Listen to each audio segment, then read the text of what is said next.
The reality is that tariffs is not something new in this world, and what what the Trump administration today is trying to do is to bring those jobs back to the U.S.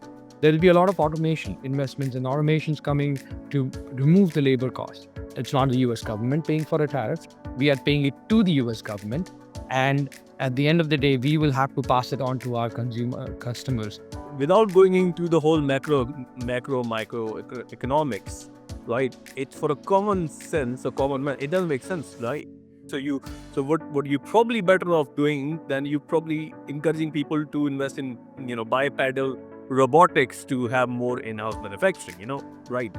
We cannot have all the plastics, metals, screws, and semiconductors and displays and everything and tires, rubber, everything as a vertically. This video is brought to you by us, SCMDOJO. We provide awesome courses, guides, best practices for supply chain community. Hi, folks. Welcome to one more episode of Supply Chain Show, right? And as you know, in this show, we bring hot topics of what you want to know, and topics which is current, and what you like to know is the solution of that.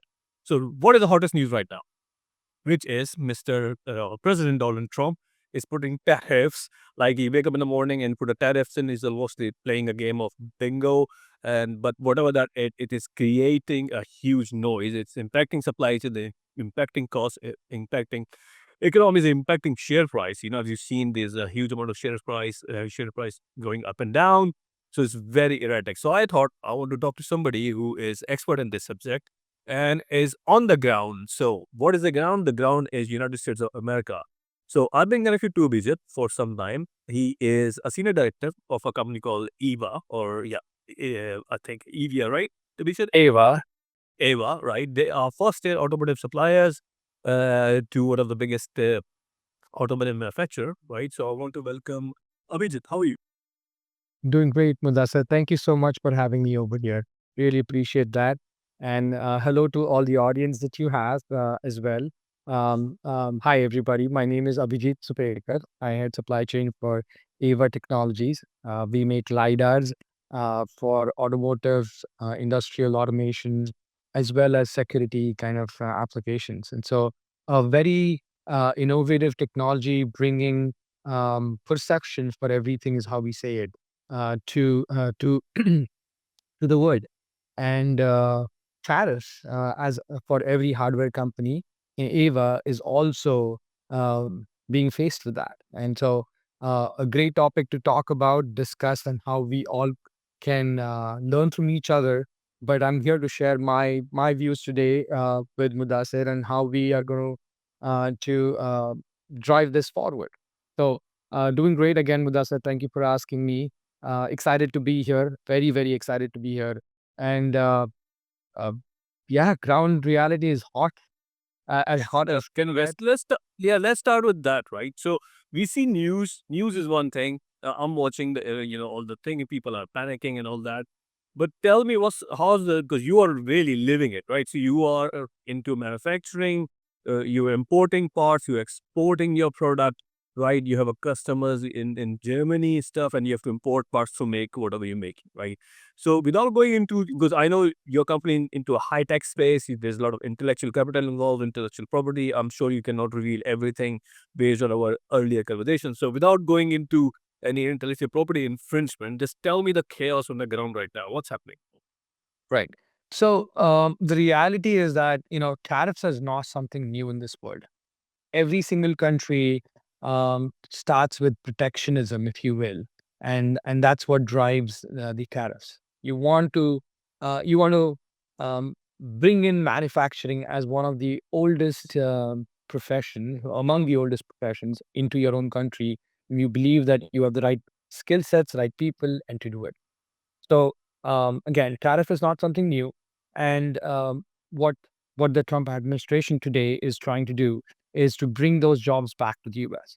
The question is, do you, as a country, when you think from that perspective, do we have the skill sets? Do we have the right people? And do we have the quantity of people to do it? It's to be seen how what can be done. At the end of the day, it's manufacturing in the US is expensive. as a tier one country, if you will. And so there will be a lot of automation investments and automations coming to remove the labor cost. The cost of the land is the cost of the land. You can't do much about it. The cost of the energy is not actually expensive. It's very uniform across the world, almost uniform across the world. So how these jobs will be done will be the question. But in the short term, the question is who's paying for it. We all get confused about tariffs, and I think just to start with, let's lay down the ground here that the consumers are paying for it. The people who import pay for it. So as we are in the US here, when we buy technology from outside the US, we are paying. We as the importer on the record is paying for that.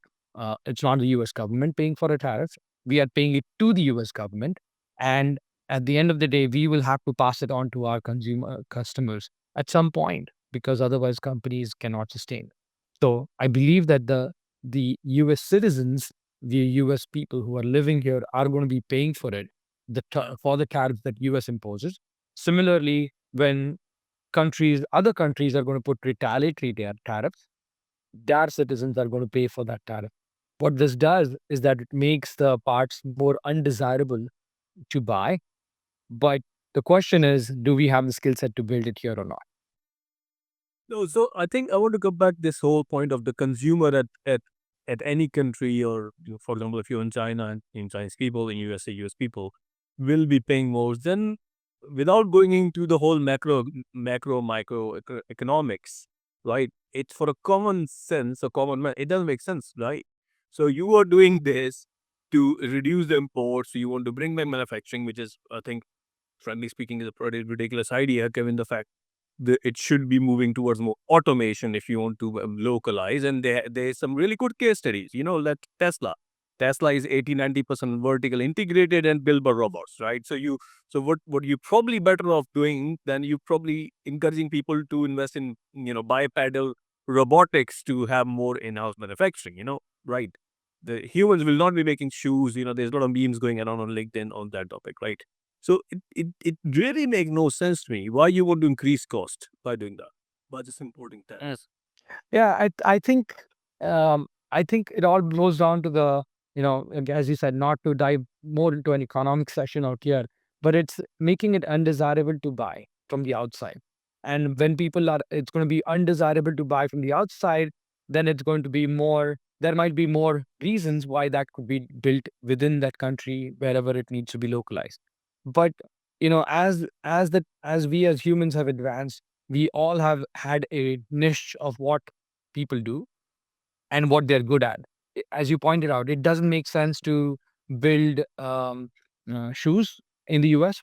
I don't think so. That probably is an option. Maybe there are shoes manufacturing companies, and don't get me wrong, I don't know. But maybe that's not the technology that people want to buy all over the world for shoes made in the US.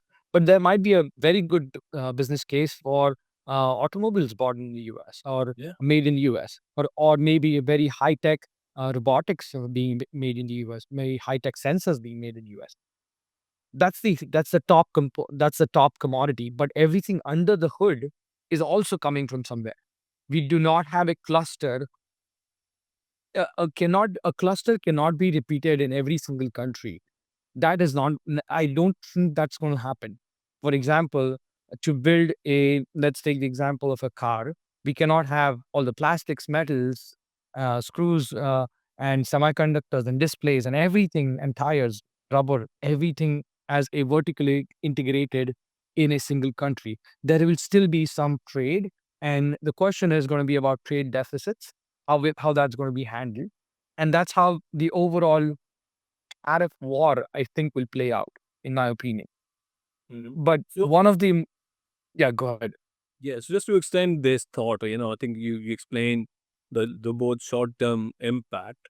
So so my question is two parts. First, what do you see as a long term impact of this, right? Or should business be reacting now, or say, let's hang on a minute, let's see how the whole thing unfolds. I mean, as there's a news these days, Donald Trump has blinked, right? So he has given concessions to Apple. I mean, it was I think I read the news yesterday, right? Otherwise, people won't buy Apple iPhone. So the question is, how you see this a long-term play, or would you recommend, just wait for a couple of weeks, couple of months, see how the whole thing unfolds? What do you suggest? Yeah. Great question, by the way. But I'm going to start with this with one of my mentors says, and I love this quote from my mentor. He always says, "Hope is not a strategy," and I love it. I love it every single time. Not a great strategy. It doesn't work actually. So I don't think we should hope and pray and see where things land. Uh, uh, I don't think that's an option. There are definitely actions that we can do in the short term. Let's actually see. Let's paint a scenario of what first the long term might look like, and then let's work backward from there. So, in my opinion, for the long term, I feel that um, there will be a place where countries would balance out their trade overall trade relationships. Again, coming to a point, what is important for that a particular country to manufacture and trade is how, given the skill sets, given the people skill sets that they have, and the industry that is established, and the infrastructure to support that industry. I think that's what will determine who does what, right? But the tariffs will force us to have a discussion that says, do we truly believe the status quo, or is the status quo needs to be challenged? Which is a good thing, because in the long term, I believe there will be innovation. I believe that there will be a path where we will come out stronger. We, as in every single country in this world, I think will come out stronger. The short term does look very turmoil though. um, I believe that in the short term, supply chains have to be resilient. And when I say resilient supply chains, not just the regular resiliency of supply chain. I define myself as an unshaken supply chain, a supply chain that is based on uh, great teams, a simplistic supply chain architecture, and good tools to bring that. So all three things put together, and that's what builds an unshaken supply chain. In the short term, every company needs to assess how how how close they are to this ideal of unshaken supply chain, and drive that forward. So they should look at how simple is this architecture of the supply chain. Is the parts gathering way too many air miles, if you will, going from Asia back to the US, then to Europe, and so on and so forth. Like, simplify it, make it easy for you to track it and map it out. Understand your bottlenecks and everything. Second is, look at, invest in your people, build the right leadership, build the right culture for your team, because that's building that trust is going to be extremely important, both internally and externally. And lastly, investing on tools. What tools do you want to look at that will drive a visibility, availability, and flexibility in your supply chain? And so that's what in the short term we should do. Now, as an example, one of the things that I had recently posted on LinkedIn was to look at foreign trade zones. How can companies invest in exploring that foreign trade zone and building and manufacturing within that bounded zone? That is a different way of looking at, just looking at that as a That already exists, right? Free trade manufacturing exists in Saudi, it exists in Dubai, it exists in India, right? it exists everywhere. Yeah. Every country has their own foreign trade zones. People don't invest in it or people don't explore it because it is a cumbersome path at times. It is not, it is easier said than done. There's a lot of rules and regulations to maintain that. Well, first get the certification, maintain that, ensure that any audits that happen, that you are, you can support those from the government. So there are a lot of activities, and that's an added overhead in a way. But as soon as you can show that by having a foreign trade zone, you're looking at deferring your tariffs. You are able to drive a substantial transformation that will change the tariff codes, and benefit the local economy, as well as the drive the exports. That changes the equation of how much money you save versus how much money you need to invest into to building that foreign trade zone. So yes, I think every country has it, and every country's businesses should explore how they could be used for themselves. So Okay, just move the further into upstream now. So what's happening with the suppliers and relationship? Are you negotiating contracts, or are you saying no, we are not going to? Because there's impact, right? There's impact on the cost, massive impact on the cost. You have current contracts in place, payment terms in place, and so on and so forth, right? So what's happening with the supplier relationship?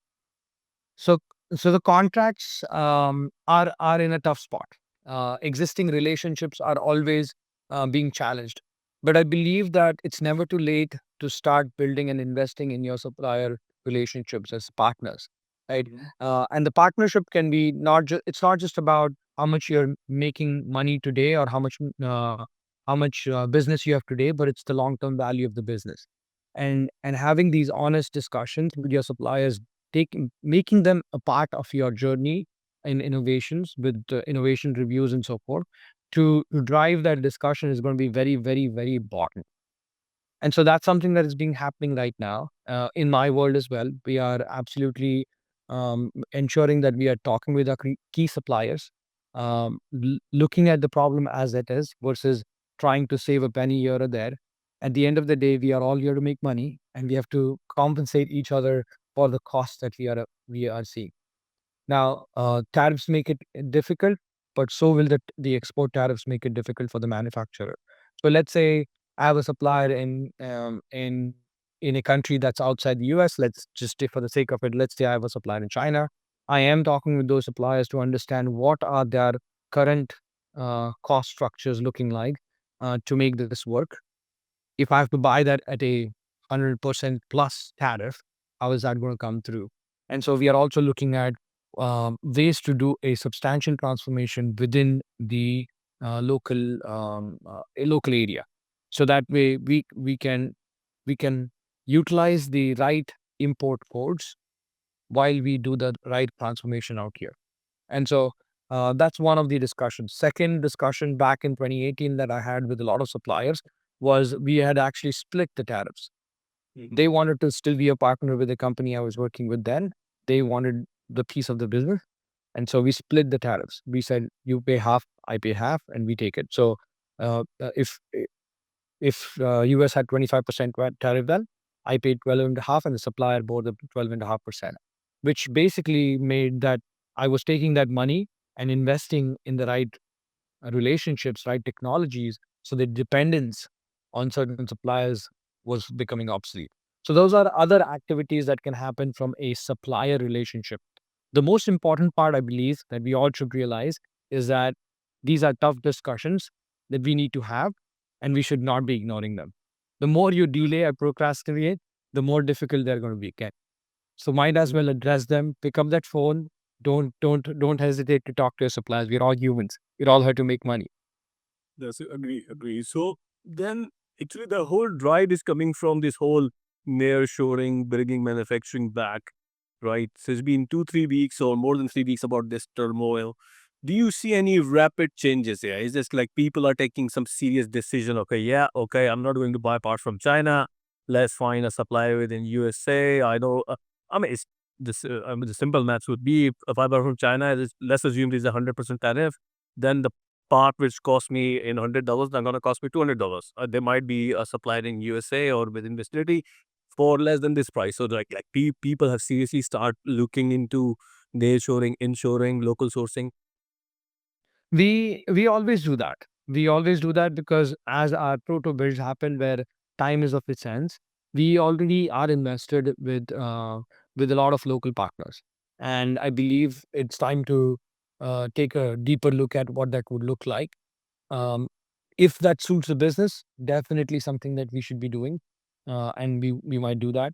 But I don't think in at least in my world or my supply chain, I cannot speak for everybody's supply chain, but in my supply chain, those discussions never stopped. We have always kept those ongoing in terms of, hey, what can you do today?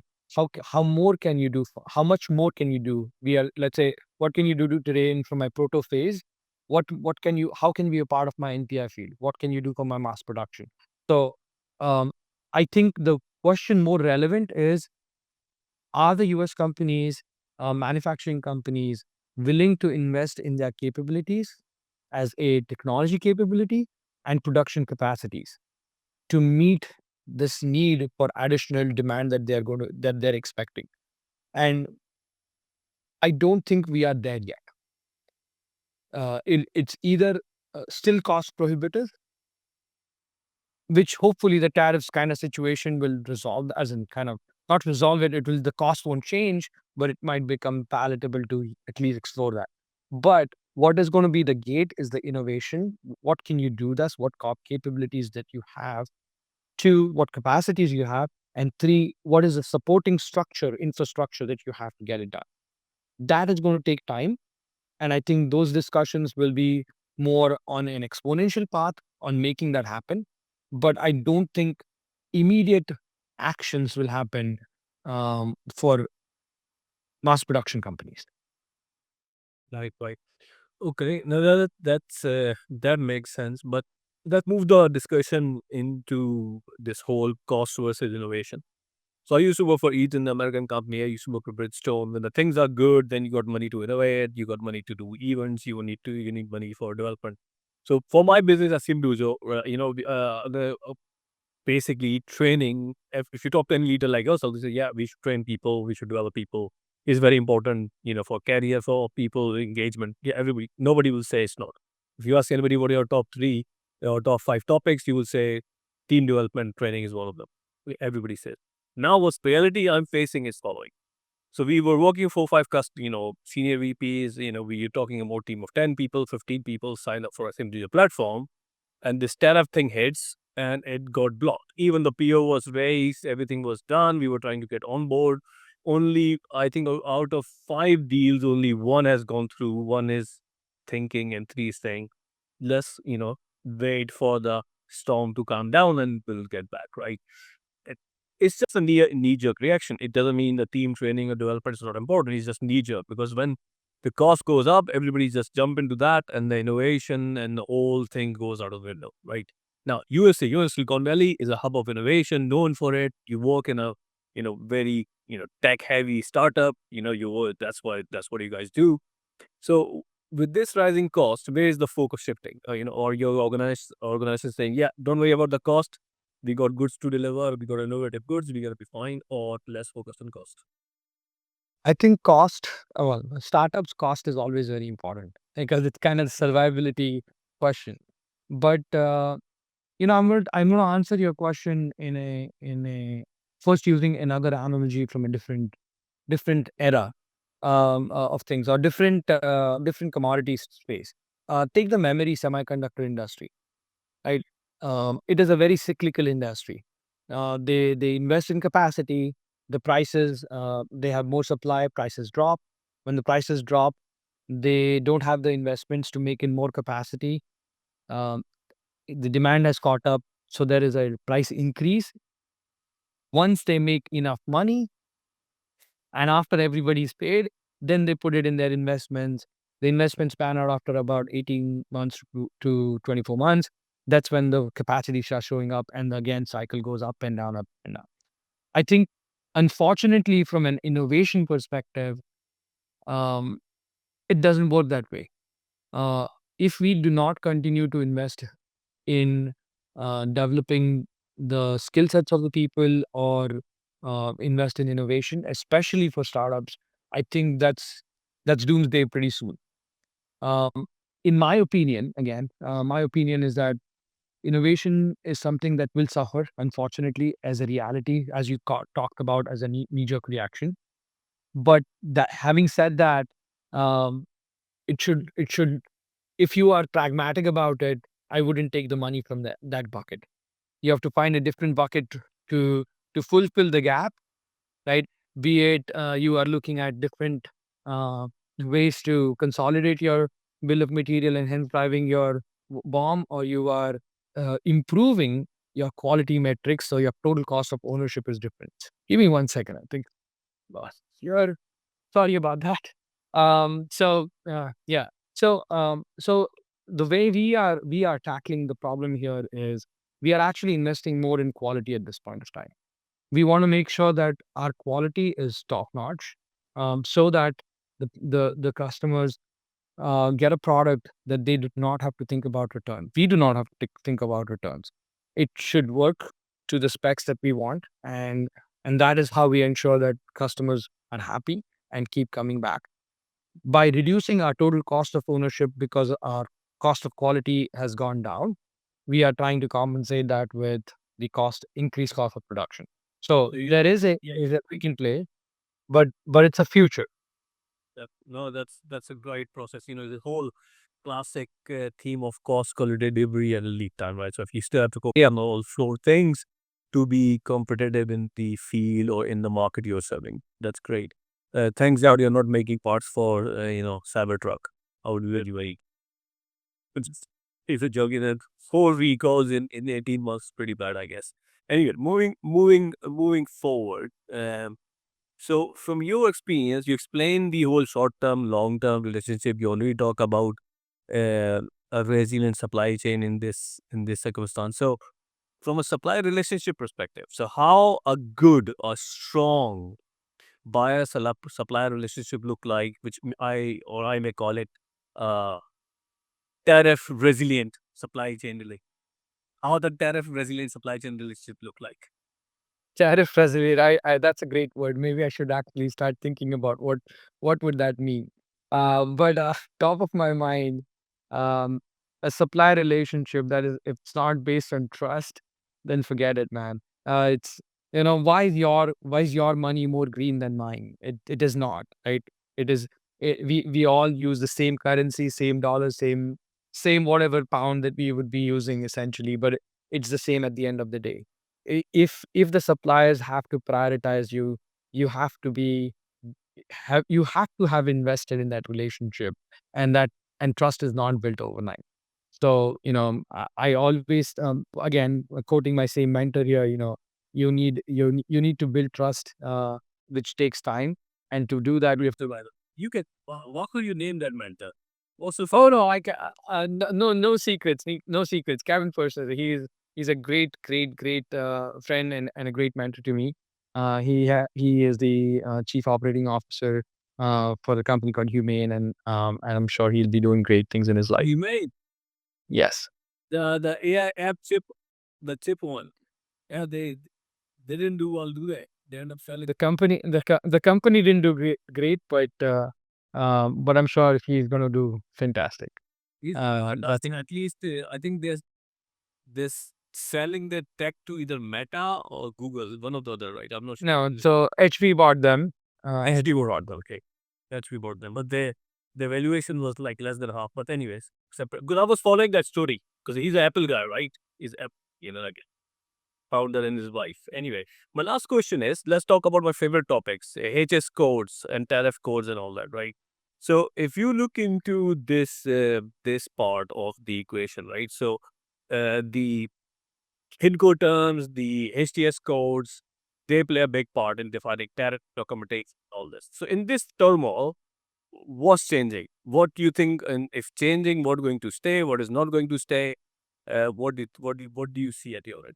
Mm. I think there's every company takes kind of takes things for granted when it comes to the HTS codes are being done. I don't think um, there is a lot of um, understanding of these codes at the C-suite. uh, People have not given it. Unfortunately, supply chain as in general overall may not have had a seat at the table there. But given the recent disruptions that have literally broken the back of multiple companies, supply chain does have a seat at the table, the exec table. And now the topic of HTS codes is also being a part of those discussions, because now it's fundamentally driving the cost impact, the tariff impact. And so in that particular sense, um, I think it's going to be a very deeper view of understanding the codes. What do they mean? How are they going to actually impact? And what transformations, or what, you know, for a lack of a better word, what loopholes are we looking at to ensure that we are getting things done at the right with the right HDS codes, right import codes, right? And then look at that initially, as I mentioned to you, what that substantial transformation is going to look like. How are you going to make it investment to happen? Again, goes back to the previous point I made. It's not about our willingness to do or not, but it depends on, do the companies in the local environment, whatever that local environment for whatever country it is. Do they have the capability to do that? Do they have the capacity to do that? And do they have the the cluster, the support structure, infrastructure to do that?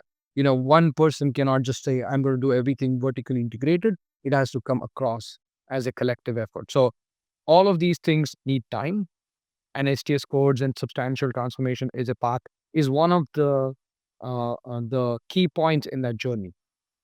When it comes to Incoterms, I particularly see Incoterms from a very single lens, if you will, is liabilities.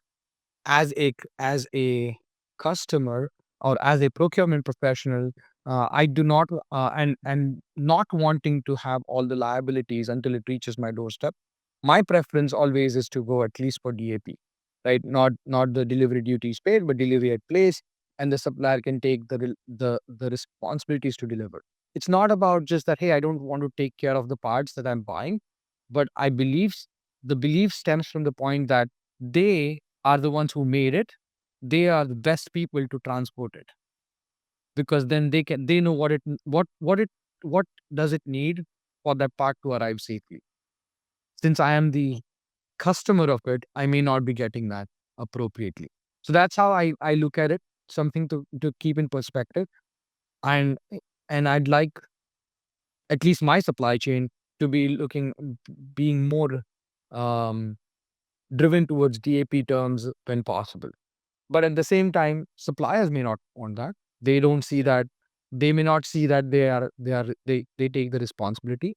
But at the end of the day, as I said, simplify the supply chain goes back to the Unshaken supply chain that we talked about. To simplify the supply chain, we have to see who is the value add and who knows the best about the product, how to build it, and how to take care of it. I think that's the best way to say that it will be it will be maintaining high standards of quality. Hence, the total cost of quality is down, and hence we all succeed. We're all here to make money. Let's make sure that we can actually make that. No, I think you. I was about to summarize it, but you did it yourself, right? I think the some really good tips and tricks, real time on the ground to how to make our supply chain tariff resilient, if you want to call it. And supply relations is important. Focus on quality and innovation, and the cost is a cost as long as you can manage it and minimize it as best as possible. Supply relationship are more important than it ever was. You have to trust that we are here, as you said, to make money for both parties. As long as we do that, we're gonna be fine. But the reality is, it's impacting supply chain, is making the life of the supply chain leaders pretty difficult, right? It basically, when these kind of things happen, I would call it is a reaction to the chaos. And when you are trying to react to a chaos, you just do not have a time to do something, a bit more positive, a bit more constructive, a bit more innovative. In a sense, it's just natural. Is it? It's shame that it's happening, but politics play a big part in trade, and which is playing a big part in trade right now. So we hope America drives or American economy drives the world economy to a lot of extent, if not if not to the great extent. So we UAE market, UK market, the whole ship as goes down. So I hope things get settled. And I appreciate your time very much. Exciting to hear your thoughts. And you're writing some really good stuff on LinkedIn. So I would say continue doing that. I think you're finding this time, your thoughts are useful. And I wish you and your team fantastically well. And thank you for being here. Any final thoughts? Thank you, Mudassir. No, I really appreciate that. I love your shirt, by the way. My day in supply chain. The second thing I think you should write around that is never a dull moment. I think that's exactly Like that would be my next. I made this whole design myself, right? fantastic. That's Well, thank you again for having me over here. I really enjoyed our conversation. I look forward to learning from you, SCM Dojo, a community, and hopefully to collaborate with you again in the future. Again, thank you for finding time. I know you're busy, man. Thank you again for being with us. Thank you for everybody for watching. If you have any questions for Abhijit, you should basically contact him. When I will post this video in the description, you will see his LinkedIn. By all means, follow, connect with Abhijit as well. Uh, and I'll see you in the next episode. Thank you. Bye. Thank you, everybody. Bye.